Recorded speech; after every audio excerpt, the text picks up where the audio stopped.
In the heart of the green land of Oyugis in Kenya's Nyanza region, a dream was born. A dream to provide hope for the most vulnerable children in this community, the destitute, orphaned, neglected, and abandoned. It is estimated that there are over 3 million orphans in Kenya. 47% are orphaned as a result of HIV and AIDS, and many more remain vulnerable due to several other factors. In Nyanza region, 20% of children are orphans. This is twice the national average. Nearly 80% of the orphans and vulnerable children under 18 in the region receive no external support. Based on this daunting reality, change began with two men, Newton Ogada, the director of God Will Provide, and his co-director, John Brissy, with the birth of God Will Provide Children Home Center. My name is Newton Ogada. I'm director of God Will Provide International Mission. We started this organization back in 2012, and then we started as a small organization. We built a small orphanage home for the children. And when we started, we did not know that we might have different branches or several programs that we are doing. But we thank God because since we started, we have been growing kind of like day by day. We started small with only 16 children. And then after that, we started a school, which actually it grown the way I did not even think. We start with pre-primary, but now we are in high school, and we are going to sit for the 12th grade in high school. Later on, we thought of having a small dispensary to support the community and to support our children who are actually staying at the orphanage, because we had a lot of challenges when they became sick and, living with children, and then they're becoming sick and you don't have your own facility. That was a big challenge to us. So we were planning to start a small dispensary within the compound here, which did not work out until some times later. Then after that, I remember me and my brother Johnny, my partner that we work with from the United States, he was here in Kenya, was visiting. When he visited, I think we went and visited one of the hospitals within this region of Oyugis. Fortunately enough, we met with a young lady, a young girl called Beryl. And this girl was having some issues. She was HIV positive, she was an orphan, and nobody was there to take care of this girl. So we chip in as the father of this girl. And then unfortunately, this girl passed on after 2 weeks, which actually affected our feelings about how orphan children suffered when they don't have good care whenever they stay with their extended families.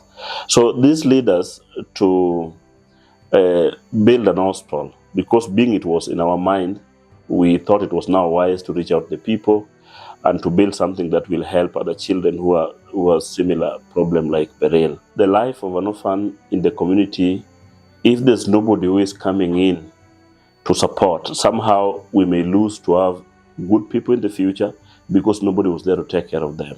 But I thank God that when we started supporting the orphan, we have seen the greatness and the love of God upon what we are doing. We support these children when we bring them into the orphanage here. Some of them we brought them when they were really young, but we grow with them, we nurture them, we teach them, and then we take them to school. And this made us this is why we build a school, to make sure that after giving them love that they may be missing after the death of the parents, but still they must get education. So we support all these children. We take them to school from preschool to high school, and we will take them to university. Though it is not something which is so easy, because it needs a lot of funding and it needs a lot of support from whoever want to support. And taking care of them involve even health, because they must go to school. It is involved even clothes. You must dress them. So it's something detailed. Today, the orphanage is home to nearly 60 children from preschool to teenagers. Most are now in boarding school, while others are housed at the center, finding refuge after enduring incredible loss. My name is Anne. I'm the mother to the kids. This is God Will Provide Orphanage Home. So I'm taking care of these kids, guiding them through their daily chores like washing dishes, doing laundry. And on everyday routine, I prepare breakfast for them. When they go to school, I do the cleaning. And then when they come back in the evening, we cook together with them, and then I will see them through their homework, and then we pray together before they go to bed. The children come from vulnerable homes, so we are trying to mentor them to be responsible and to give them hope in future, because they lack that parental love, so we are guiding them through so that they become responsible people. You can see it in their eyes, the confidence, the hope, the light that comes from knowing they are cared for and loved. My name is Brivan Akinye. I am in grade 5. I live at orphanage system, and I always like this orphanage very much. I would take this orphanage as my home. I always have here brothers and sisters. Even I thank director for bringing me here. I thank her very much for letting me be here at this wonderful home, and I thank Mom that always guide us in doing some works, and I thank my brothers and sisters. We always share duty every day, and we always play together, riding bicycles together.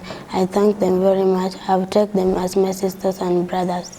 God Will Provide doesn't just offer shelter, it provides education, healthcare, and emotional support. Understanding that education is the key to breaking the cycle of poverty, God Will Provide established a school. God Will Provide Mission School. Today, it serves over 600 students, offering both primary and secondary education. My name is Wycliffe Odhiambo Lucy, the current principal of God Will Provide Mission School. The school is a Christian-based institution that is helping children who are destitute and orphans to get better education and a good life in future. Now, the facilities we have are so many. We have standard classrooms, we have standard staff room, office for the head teacher, and office for the manager of the school. We have dormitories for both boys and girls, though they are separate. We have a good music room with many musical instruments in it. We have quite a number of physics lab apparatus, chemistry lab apparatus, and biology apparatus. We have pre-primary and primary up JSS, that is grade 8. In total, primary has about 500 students or pupils. High school has from Form 1 to Form 4, totaling 130 students as of now. The school is a refuge center for destitute children and orphans who lack support from their homes because of the high poverty indices. Some students are unable to get basic needs because the parents either are not there or they are not able to provide. That is more serious for the girl child, because without those basic needs, they are vulnerable to early pregnancies and dropping out of school. So I think the school has been a good rescue center to especially the girls, because it offers them the provisions that they need and the right education. Secondly, the boy child has also helped because they get away from substance and drug abuse. So they come to school, they're being taught Christian values, and they get engaged in learning activities, so that links them from thinking about substance and drug abuse. Majority of the students are sponsored. A huge number are from the orphanage, while others are vulnerable children from the community. Here, they find a peaceful place to learn, dream, and build a future. My name is Martha Alwach. I came to God Will Provide in the year 2015 while I was in the 2nd grade. Now I'm in the 11th grade, and we've been doing good in God Will Provide. We've been taken good care of as if we biologically belong to this place. Newton has been a father to us, and he has allowed us to call him dad, something that not many people would do for us. It's been a long journey since we came to this place. He has provided us with education, he has provided us with food, he has dressed us, and I think if you look at us and other children from the community, we are way more better than them. We have dreams to accomplish, and he's supporting us, he's investing in our lives, and we don't even belong to him. I actually appreciate him because he has taken us through a process of life that many people would not volunteer to take us through. We are very many, and we are over 50 orphans who are supported. Apart from us, there are many kids in the school whose fees are paid. And our families back at home, sometimes whenever we go for the holidays, he gives us food that's going to take care of us through the holiday until we come back to school. So he's just been a super dad to us together with Johnny, and we appreciate him. We are very sure that we are going to become successful in life, and if so, we are going to give him back in return and appreciate him for the good work he has done in us. The school strives to be more than just an education facility, but a loving home for its occupants who have ensured tremendous loss. I'm called Madam Marina Dola, a Kenyan, and I'm working at God Will Provide Mission School. God will provide being a school, but for most of us, it is more than a school because it is a second home for us, a home away from home. The learners we have in this school, most of them come from vulnerable families. So this school is not just a school for them, it is equally a home for them. And teachers in this school are not just teachers, we are also parents. Most of our time, we are parents. And like we are supposed to be teachers, but in this school, because we are dealing with vulnerable children, most of them are total orphans from very young age. So instead of us being teachers, we be parents, and during class, we are teachers. These children are our children, and we are trying as much as we can to give them that parental love that they are missing. So we want not to make this a school, but we also want to make it a home for them to enjoy just that, the love that they are missing. As the sun sets, shadows lengthen over the classroom, but the children's hopes stretch far beyond the horizon. As the needs of the community grew, God Will Provide responded with a new initiative, a widows program. In Kenya, there are an estimated 8 million widows. This comprises 15% of the total population. Nearly 1 in 7 widows live in extreme poverty. When their spouses are deceased, many widows are left without financial support, and they struggle to provide for their families. When you go to the community, you'll find some widows have maybe a house with 5 iron sheet roof. And somehow you ask yourself, why God?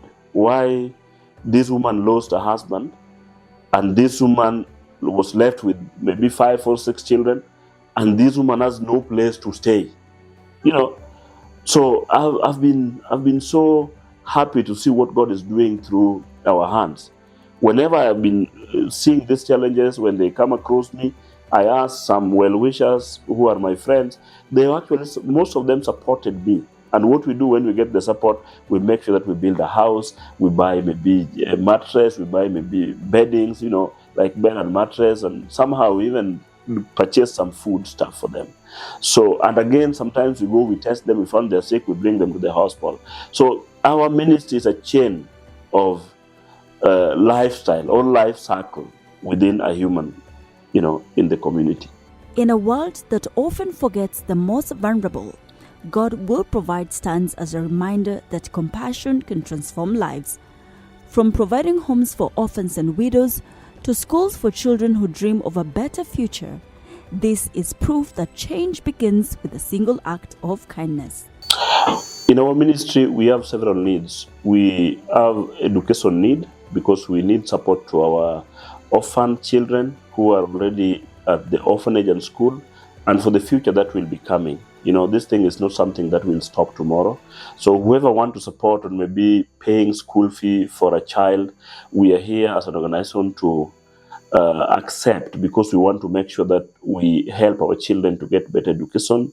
And then when it comes to support to the orphan, we have daily meals. These children, they are eating. We have to feed them, and we have to make sure that they get better health. We have to pay for their insurance. So those are open opportunities that anybody who wants to support is allowed to just to contact us, and we will actually thank God for whoever want to support on that department.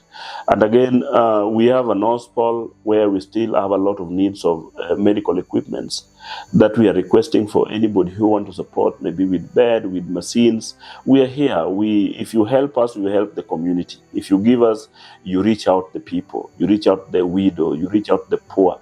So we are open. We can even find some people who want to support with medicine. We accept the volunteers from all over the world. If somebody want to come and volunteer as a nurse, as a doctor, any department that you feel you can volunteer, we are free to receive anybody who can come and support us and help our community to grow and to strengthen what God has started. We just need those who can stand with us. And then in general, whoever want to support maybe building houses for the widows, the support to support the widows on feeding programs, to support the home visit that we have been doing to see the life of the people in the community, we are open. So in general, whoever want to support us in any way, when you support us, you support the needy, but only those who will support us and they support the work of God.